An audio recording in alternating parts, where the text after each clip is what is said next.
sir. Yes, sir. Got it? Anybody need to wait? Got it. I'm here to talk about our opener with Rice. No, I think, number one, I applaud our administration, President Powers, DeLoss, and Chris, for looking at all of the options over the last 3 months, really. And their goal was to try to keep the Big 12 together initially, and that's what they were able to do. And we wanted to stay in the Big 12. I don't think any of us know, obviously none of us know all of the different things that came up during the negotiations with different leagues across the country. And it's not fair to Bill and to DeLoss and Chris for us to make a decision on whether they were right or wrong without having all the information. I didn't have it. They kept me posted, but I didn't have the information, and very honestly, I heard at 5 o'clock yesterday that we were staying in the Big 12. So that's how tough these negotiations were. Our players and their parents have continually said they'd like to stay in the Big 12.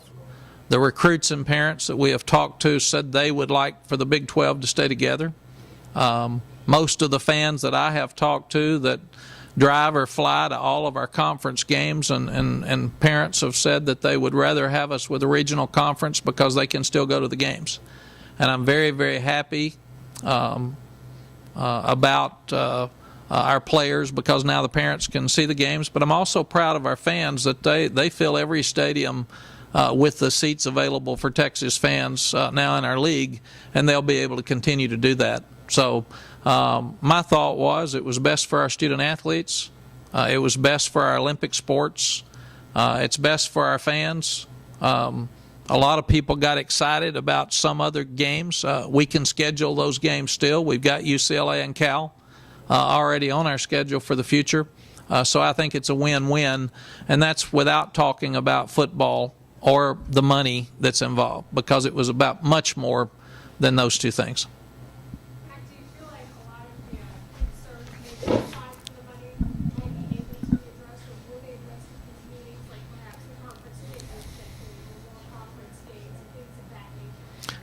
I thought under a lot of pressure and a tremendous amount of pressure publicly that our administration did a great job of working with the other universities that wanted to hold this together and also trying to figure out what's best. DeLoss said that they haven't met yet, so there's still a lot of things that have to be worked out, but we will move forward.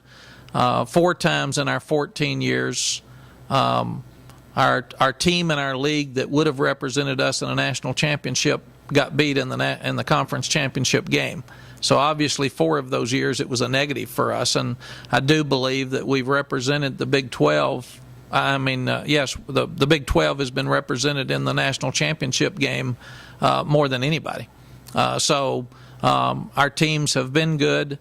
I like the fact that we probably will not have a championship game because now you play everybody in the league, and I think that's the most fair way to crown a champion. Coach, you look across the landscape of college football, conferences are adding teams to get to that pivotal 12-team level and add conference championship games. Why is it now that, okay, now that the Big 12 has taken it away, that all of a sudden that's better for these conferences that are in fact adding teams to get to that conference championship status? Well, before I got here in '97, the coaches voted 12-0 not to have a conference championship game. So the opinion from the coaches has not changed by and large. And then it was put in. And I think in a lot of cases, if you have so many members, you can't play everybody. So you have to have some means to determine a champion. And the other part of it is money. And I heard DeLoss say today that the teams in the Big 12 that are staying will get at least the same amount of money they did with other 2 teams sharing, and that looks like that there's potential for a lot more money, so that would alleviate the need for a championship game for money for all the schools. Mac, there's going to be an effort, or it sounds like there's an effort already underway to get all the schools to schedule tougher in the non-conference to make up for losing Nebraska. Can you talk about that? I mean, obviously you all have games with UCLA and all that coming up, but how important is it going to be for the entire league now to be aggressive in the non-conference schedule? I think that everybody will have their own opinion of scheduling. What we've got now is very similar to what the Pac-10 has had. They would play the other schools in their league and not have a championship game, and it hasn't hurt them. They've had a great presence in the national scene at the end. But DeLoss and Butch were already looking at trying to get more of a national schedule. And obviously all of the scheduling stopped because if things had changed and we weren't in the Big 12, we would have had to change some of those schedules anyway.